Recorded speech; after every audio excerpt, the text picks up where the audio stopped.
to our episode of Super Reaction Bros. I'm Kristen. I'm Christopher. On today's episode, we are taking a look at the sneak peek for the for later this year's newest DC animated film, Justice League versus the Fatal Five. Now, aside from the obvious fact they are dealing with a group of supervillains, one of the most unique things about this film is that the character models all borrow from the original Justice League animated series. Bruce Timm style, pretty much. Yeah, you said it's probably because this group, the Fatal Five, they originally appeared on Justice League Unlimited. That's when they first ever appeared. So I'm thinking that's what they want to go with, is that since that's what everybody knows them from. And the three heroes teaming up with the Justice League in this one is going to be Miss Martian, Jessica Cruz Green Lantern, one of the more recent Green Lanterns. Possibly, like I said, we don't know just yet until they start saying names. And Mr. Terrific. Yeah, exactly. So let's dive into let's just dive right into this and take a look at what we're going to get in this next DC animated film. So here we go. For a Justice League story, you have to have a good villain. We just got a message from the Fatal Five. Bruce was saying that he didn't want to do a movie where the Justice League sort of plowed through faceless parademons, that he wanted very specific, unique opponents. Bruce Timm requested it. And the Fatal Five Bill. A lot of DC fans, myself included, love the Legion of Superheroes. And when the Fatal Five came up, we said, well, this is a great way for us to do a Justice League story, but bring in some great cameos from the Legionnaires that we love so much. Oh, cool, Legion as well. The story, specifically, I think, it's the character. I mean, she's a Legionnaire. That's what it is. It's So exciting she's to from see the these future. young teenagers in their setting So and it's their not just world the kind of Cruz. battling an enemy that they have been battling for years, and we just kind of jump right to that.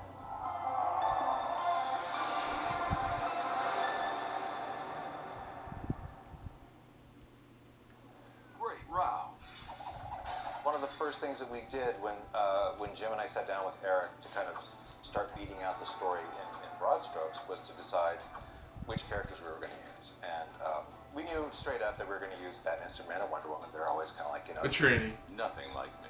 And then we cast Kevin Conroy and Susan Eisenberg and George Newbern as the big three. Oh, Just wow. working with them. I hadn't used with them in a while as the team, so I was like, okay, let's do Original. that. You all right, son? Those are the voices I hear when I open a comic book. Those are the definitive versions of the characters to me. You've got what it takes, Jessica. Yeah, that is, wow. Decision to, It's Jessica Jessica Cruz. Cruz. But their version is going to be she's going from the future. Doesn't look like that. On Batman the Animated Series, I think they're almost like these comic book historians. Their knowledge of comics is very broad.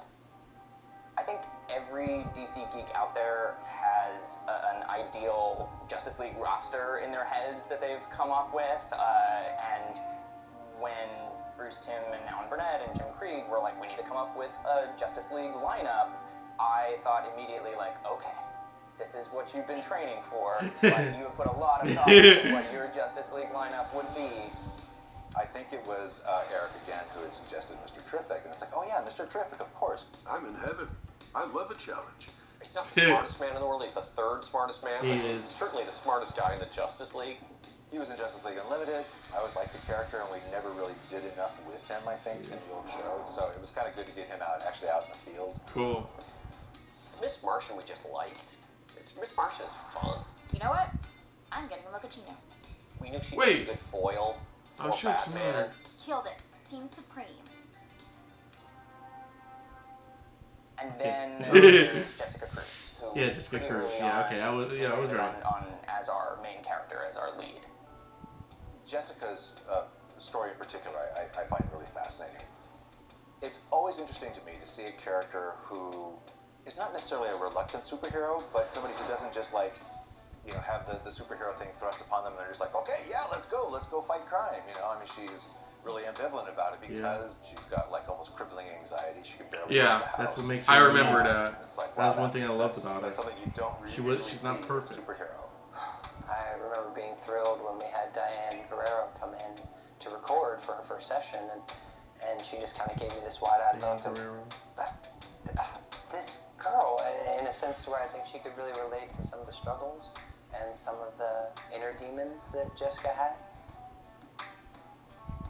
There was something about Jessica that felt very personal and very intimate and very vulnerable, and still powerful and still managing, that she is working at something that we thought was really relatable. One of Legion. the early things that Jim Krieg and I bonded over was we both were just obsessed with and loved the Legion of Superheroes, and Starboy was a mutual favorite. Eric absolutely said, "Oh, we need to use Starboy," and I think that he He's is the one who a great joins the emotional middle. arc, Yeah. and it should be really satisfying. This character is struggling with keeping his grip on reality due to not having a prescription or medicine that he would have in his own time. That's not great. And when it comes back to our time, you see someone who's so capable start to lose his faculties. It's really quite tragic. He definitely has troubles. I mean, he has manic modes and memory problems and severe trouble with staying focused on things in the present. Elias Cabell Ooh, damn. brought so much of the humor and I think like Hey! Wow! Starboy. Haven't seen it in a while. Mind if I join you? It's Starboy, right? Starboy is this nurturing element to Jessica, and she's a calming force for him as well. God, it's so hard. I can't think. I can't remember. They help each other. They're kind of like dealing with their own thing, and you know, they don't feel like anybody understands them, but somehow when they're together, they sort of comfort and support each other. A lot of times in superhero stories, mental illness can get ascribed to villains. Like Batman's Rogues Gallery is kind of the big example of this. Yeah. But here we had a chance to take two neuroatypical people and destigmatize it and have them find each other and help each other and, you know, kind of get out of their way and not act as if they're damaged in some way and just let them be heroes. And I think that was really fun for all of us to do. Right, all heroes are perfect. They both need each other to overcome their problems and kind of rise above their own personal challenges in order to face the ultimate evil. On this project, you know, we had a lot of comic book history to draw on, but we didn't have any source material we were directly adapting, which is liberating but also kind of terrifying. And so at one point I had a stack this high of Legion of Superheroes omnibuses to pull from, and we started drawing inspiration from Jim Shooter, who created the Fatal Five. Fatal 5 came up, and I was like, oh, I always liked the Fatal 5. And they have a cool name, and they have a cool look.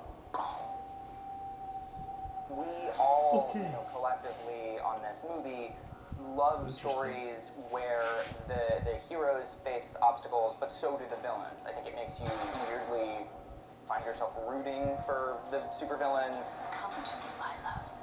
Free me. We'd kind of forgotten how ridiculously powerful they are. Yeah, and they are. That made for a real challenge in setting up a story where even the Justice League would be a threat against them, because you have Mana who actually blew up his entire planet just by touching it. Yeah, him. I remember him. They're deadly. Persuader has an axe that basically is sharpened to less than a nanometer thickness, and so it can cut through anything, basically.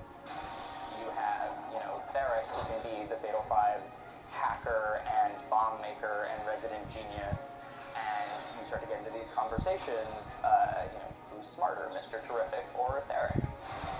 And you have, you know, Validus, who can shoot lightning from his wing because comic books are awesome, but is also strong enough to go toe-to-toe with Superman. And you have Emerald Empress, their leader, the scariest one, who has the Emerald Eye of Ekron that she wields, which is sort of this weapon of unspeakable power that sort of works in similar ways to a Green Lantern power ring. So you had just all of these great characters to pull from and wonder about what dynamics they have with the different Justice League groups.